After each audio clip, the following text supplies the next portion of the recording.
Hi everyone, Big Mac here. Not really sure what I'm gonna do today. I just decided, let's try and do like a video game review. I don't know, this is pretty unscripted, so except for one part, but yeah, there's one part that's scripted. We'll get to that later, unfortunately, for your ears. Yes, but let's get started. I'm going to review Startropics on the NES. It's also available on the Nintendo WiiWare.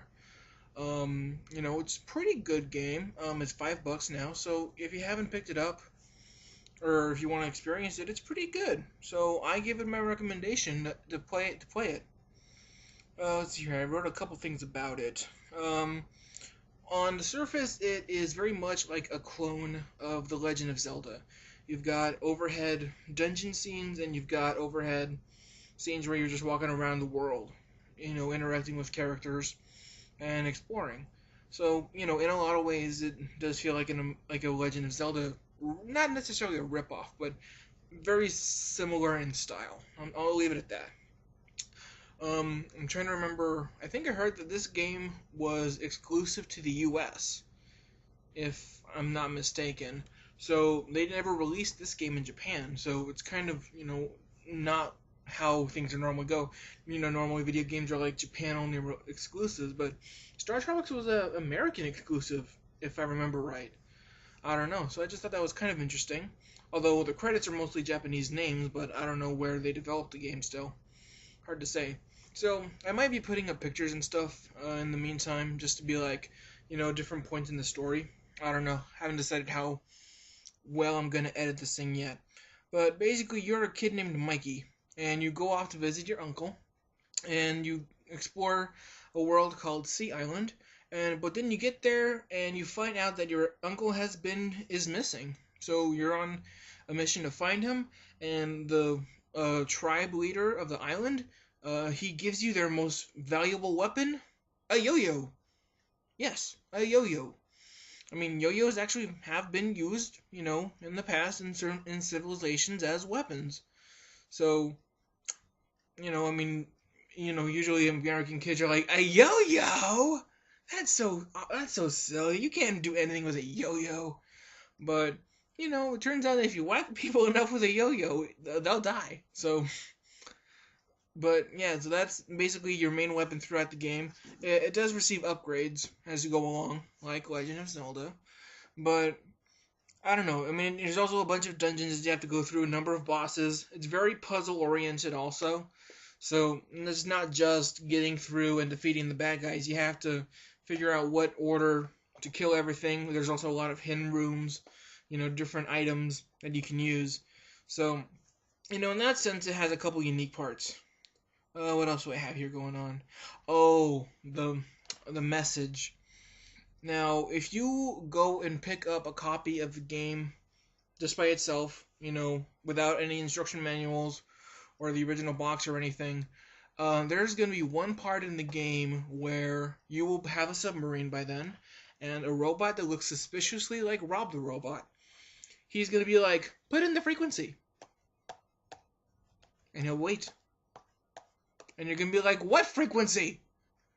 And, there's nothing in the game that refers to it, that mentions it at all in that point of the game. It's like, what frequency? Seriously, Rob, what frequency? Turns out, with the original game cartridge, with the box and the instruction book, there was a letter.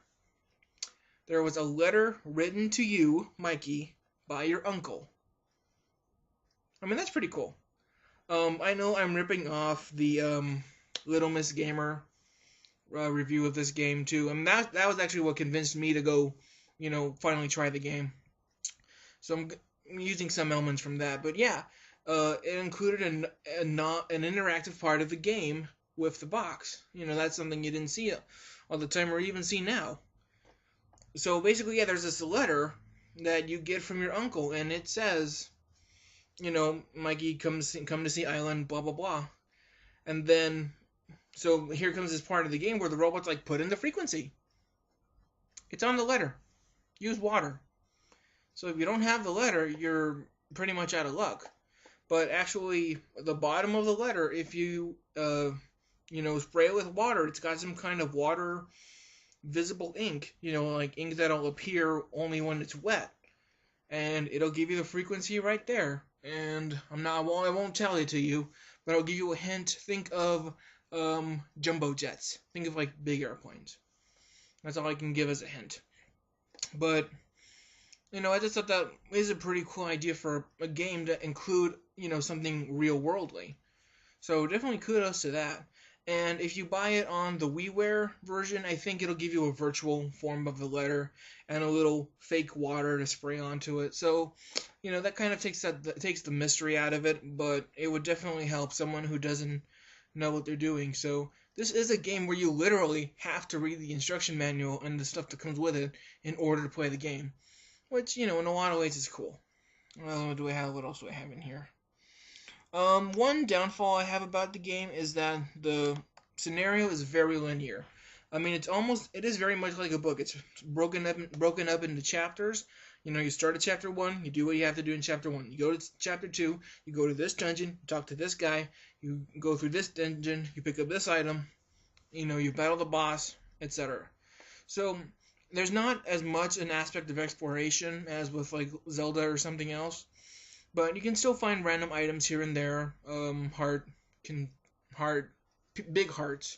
They call them big hearts. You got a big heart, and even your health bar looks like in Zelda with a bunch of hearts.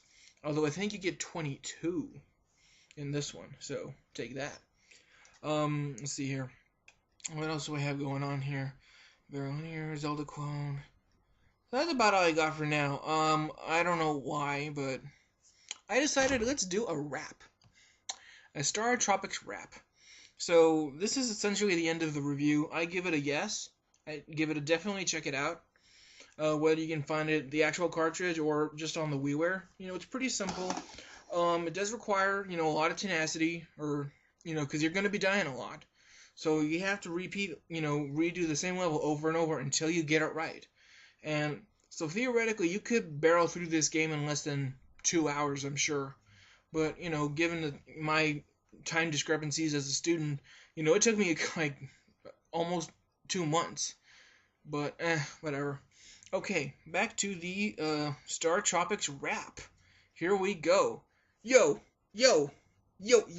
his name is Mikey. He has a yo-yo. He's on an adventure to save his uncle. He went to Sea Island to see if he could find him, but he got eaten by a whale and was stuck inside him. With the help of some friends, he finds his way out and he tackles the dungeons. That's what this game's about. He then finds his uncle. He had been abducted by evil aliens who wanted something. These magic cubes from outer space, withholding the secrets of an alien race. It is up to Mikey to defeat the evil Zoda, and to celebrate, he gets to drink a soda. The Legend of Zelda is pretty rad. Those baddies from Ganon are pretty bad. Wait, that's the wrong song. Okay, sorry. Alright, Big Mac saying later.